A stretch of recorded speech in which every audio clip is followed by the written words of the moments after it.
స్ఫురిస్తున్నాయి.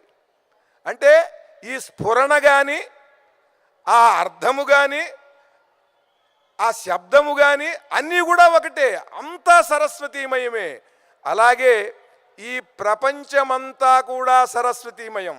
సరస్వతీమయం కానిది ఏదీ లేదు.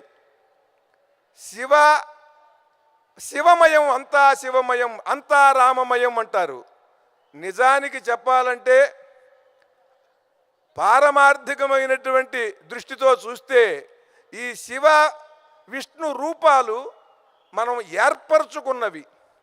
ఈ ఏర్పరచుకున్న రూపాలకి వెనకాల ఉన్నటువంటి పరమాత్మ తత్వం ఏదైతే ఉందో ఆ పరమాత్మ తత్వమే సరస్వతి.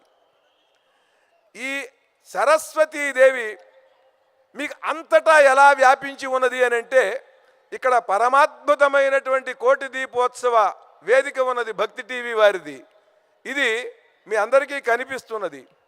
ఇది ఏ వేదిక అంటే మీకు ఎవరూ చెప్పక్కర్లా, కోటి దీపోత్సవ వేదిక అని మీకు తెలుసు. అంటే మీరు ఎలా తెలిసింది అని అంటే, మీరు చూశారు. ఈ చూసినప్పుడు ఈ దృశ్యంలో ఇది కోటి దీపోత్సవ వేదిక అనేటువంటిది మీకు మళ్ళీ స్ఫురించింది. అంటే ఇది జ్ఞానం. చూసిన దాని నుండి దాన్ని గ్రహించటం, జ్ఞానరూపిణిగా ఈ అమ్మవారు మిమ్మల్ని అనుగ్రహిస్తే కానీ ఇది గ్రహించలేము. చూసిన వెంటనే గ్రహించాలి. గ్రహించినప్పుడు ఇంతకు పూర్వం జరిగినటువంటి కోటి దీపోత్సవ వేదిక ఇక్కడ పాల్గొవటం, టీవీలో చూడటం, అదంతా మళ్ళీ స్ఫురించాలి. దానికోసమే మనం వచ్చామనేటువంటి ఆ స్ఫురణ కలగాలి. దానితో కూడుకున్నటువంటి జ్ఞానం అంతా కలిపితే ఈ మహాసరస్వతి.